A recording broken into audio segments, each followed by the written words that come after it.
జగన్ నిన్న కుటుంబాలని చీల్చే రాజకీయాలు వస్తాయి అనగానే రామోజీరావు గారికి తగిలింది. వెంటనే వాళ్ళు కార్టూన్ వేశారు. ఇది సంగతులు. ఇందులో షర్మిల వెళ్ళిపోతుంటే నాన్న అంటూ ఏడ్చుకుంటూ వెళ్ళిపోతుంటే పోండి నాకెవరు వద్దు గెట్అవుట్ అని, ఎవరు లేని అనాథను ఆఖరి కుటుంబాలను చీల్చేస్తున్నారు అని అన్నారు అన్నటువంటిది. షర్మిల ఈరోజు వరకు ఒకవేళ ఆస్తి తగాదా వచ్చిందనుకోండి కోర్టులో కేసు వేయచ్చు కదా, ఎవరు ఆపారు ఆమెని? ఎంత బయట రచ్చ నడుస్తున్నప్పుడు కోర్టులో కేసు వేస్తే ఎవరు ఆపారు? ఆవిడ ఆస్తి ఆవిడకి వస్తే ఒకవేళ అధికారికంగా ఏమన్నా ఉంటే కనుక. ఇది నెంబర్ 1. రెండవది రాజకీయ పరంగా అయితే జగన్ చాలా క్లియర్గా ఉన్నాడు. రాజశేఖర రెడ్డి రాజకీయాల్లోకి ఎవరిని తెచ్చాడు? షర్మిలకి ఏమైనా పోస్ట్ ఇచ్చాడా? లేదు కదా.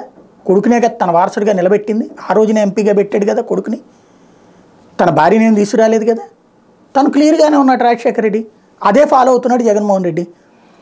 3-4 కనుక కుటుంబంలో రాజకీయాలు చేయడం ప్రారంభిస్తే ఎట్లుంటుందో తెలంగాణలో కేసీఆర్ కుటుంబం ఫేస్ చేసింది. దానివలన పార్టీనే దెబ్బతింది. డిఎంకే వరుసగా ఎప్పుడు ఒకసారి వచ్చిన వాళ్ళు రెండోసారి రానటువంటిది అళగిరి స్టాలిన్ కొట్టుకుని సర్వనాశనం చేసుకుని పార్టీని రెండోసారి వరుసగా ఏఐడిఎంకే వచ్చింది. మొన్న అళగిరిని పక్కన పెట్టి వారసుడిగా స్టాలిన్ని మాత్రమే కన్ఫర్మ్ చేశాక అధికారంలోకి వచ్చింది. జేడీఎస్ చంకనాకిపోయింది కుటుంబ రాజకీయాల మూలంగా. చివరికి ఎటు కాకుండా భారతీయ జనతా పార్టీని బతిని ఆడుకుని పొత్తు పెట్టుకునే స్థాయికి దిగజారిపోయింది. మన చుట్టూ ఉన్నాయే సాక్ష్యాలు. అది ముందుగా గ్రహించాడు కాబట్టి జగన్మోహన్ రెడ్డి 2014లో పెట్టుకుని ఇబ్బంది పడ్డాడు. కాబట్టి 19కి వచ్చేటప్పటికి సింగిల్ మ్యాన్ పాలిటిక్స్కే ప్రిఫర్ చేశాడు. అది నచ్చకపోవచ్చు షర్మిలకి. కాంగ్రెస్ పార్టీలోకి వెళ్ళొచ్చు, ఆవిడ ప్రయత్నం ఆవిడ చేయొచ్చు, తప్పేం లేదు.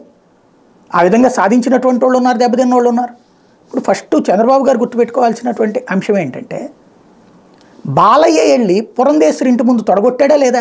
క్రిందసారి పురంధేశ్వరి ఇంటి ముందు లేదా? అసలు ఎన్టీఆర్ కుటుంబంలో చీలికలు ఎవరు తెచ్చారు?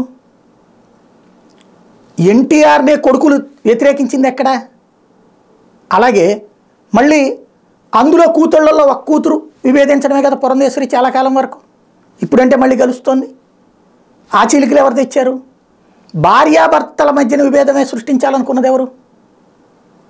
కాబట్టి ఆనాడైనా ఈనాడైనా సరే కుటుంబపు వ్యవహారంలో జోక్యం చేసుకునే చంద్రబాబు గారు తన కుటుంబం పటిష్టంగా ఉండేటట్టు చూసుకున్నారు. మిగతా వాళ్ళ కుటుంబాల్లో జాగ్రత్తగా ఇన్వాల్వ్ అయ్యి కెలుకుతున్నారు ఆయన. మంచా చెడా కాలం డిసైడ్ చేయాలి.